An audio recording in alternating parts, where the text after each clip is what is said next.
भाववाचक संज्ञा। आइए देखते हैं मित्र कि भाववाचक संज्ञा क्या होती है। वह संज्ञा जो भाव, गुण, दोष, अवस्था आदि को दर्शाती है उसे भाववाचक संज्ञा कहते हैं। इस पे अब हमने 4 शब्द यहाँ पे लिए, भाव, गुण, दोष और अवस्था। भाव की अगर बात किया जाए तो खुशी, दुख, खुशी एक भाव है, दुख भी एक भाव है, उदासी, प्रेम, क्रोध, ये सारे भाव हैं जो हमारे अंदर पैदा होते हैं। इसी प्रकार से अगर गुण की बात करें तो ईमानदारी, परिश्रम, अच्छाई, ये सारे क्या हैं? ये सारे व्यक्ति के गुण हैं। इसी तरह से अगर दोष की बात किया जाए तो बेईमानी, बुराई, ये सब दोष के प्रकार हो जाएंगे, ये सब दोष हो जाएंगे। और ऐसी अगर अवस्था की बात किया जाए तो यौवन, युवावस्था, बुढ़ापा, ये सब अवस्थाएं हो जाएंगे। तो इन सारी चीज़ों का जो बोध कराए उसे कौन सी संज्ञा बोलेंगे? उन्हें भाववाचक संज्ञा कहेंगे। इसकी एक ट्रिक भी है, इसके माध्यम से भी आप भाववाचक संज्ञा को समझ सकते हैं। यानी कि जो अदृश्य हो, अदृश्य यानी कि दिखाई न दे, सदैव एक वचन हो और जिसे आप प्लेट में नहीं परोस सकते, उसे क्या कहेंगे? उसे भाववाचक संज्ञा कहेंगे।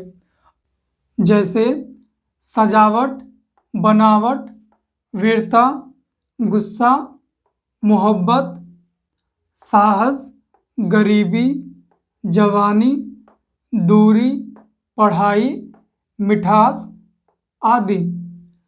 तो ये सारी जो चीज़ें हैं, ये जितना भी हमने शब्द यहाँ पे लिखे हैं, ये सब अदृश्य होते हैं और ये सब एक वचन है और आप इन्हें प्लेट में नहीं परोस सकते हैं।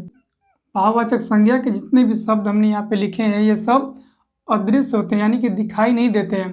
तो आप कहेंगे कि भैया सजावट तो हमें दिखाई देती है, दिवाली के समय कितनी सजावट हुई रहती है, वो तो हमें दिखाई देती हैं। भैया आप, मेरे दोस्त, आप सजावट को नहीं देखते हैं, बल्कि वहाँ पे आप जो लाइटें लगी रहती हैं, जैसे कि झालरें लगी रहती हैं, वो आप देखते हैं। दिवाली के समय दिए जले रहते हैं, मोमबत्तियाँ जली रहती हैं, उसको आप देखते हैं। रंगोली बनी रहती है, उसे आप देखते हैं। और इन्हीं सारी चीज़ों को मिलाकर हमें महसूस होता है, उससे हमने एक शब्द दिया है सजावट। मैं अगर आपसे बोलूँ कि सजावट थोड़ा मुझे प्लेट में परोस के ला दीजिए, क्या आप ला पाएंगे? आप कहेंगे भैया हाँ ये तो बात सही है, हम इसको प्लेट में परोस नहीं सकते हैं। द्रव्यवाचक संज्ञा। वे संज्ञा जो किसी द्रव्य का बोध कराती है उन्हें द्रव्यवाचक संज्ञा कहते हैं। जैसे कि इनमें क्या क्या चीज़ें आ जाएंगी? जैसे कि खाने पीने की चीज़ें, जैसे तेल, पानी, दूध, घी आदि। और इसमें खनिज और धातु इसमें आ जाएंगे, जैसे कि लोहा, सोना, चांदी आदि। और इनकी द्रव्यवाचक संज्ञा की गिनती नहीं कर सकते हैं। अगर मैं आपसे पूछूं कि संज्ञा की कौन सी ऐसी प्रकार है जिसकी गिनती नहीं होती है, तो आप कहेंगे कि भैया द्रव्यवाचक संज्ञा ऐसी है जिसकी गिनती नहीं हो सकती है।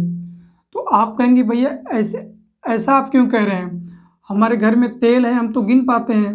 तो अगर मैं आपसे पूछूं कि बताइए कि आपके घर में तेल कितना है, तो आप कहेंगे भैया 4 बोतल तेल है।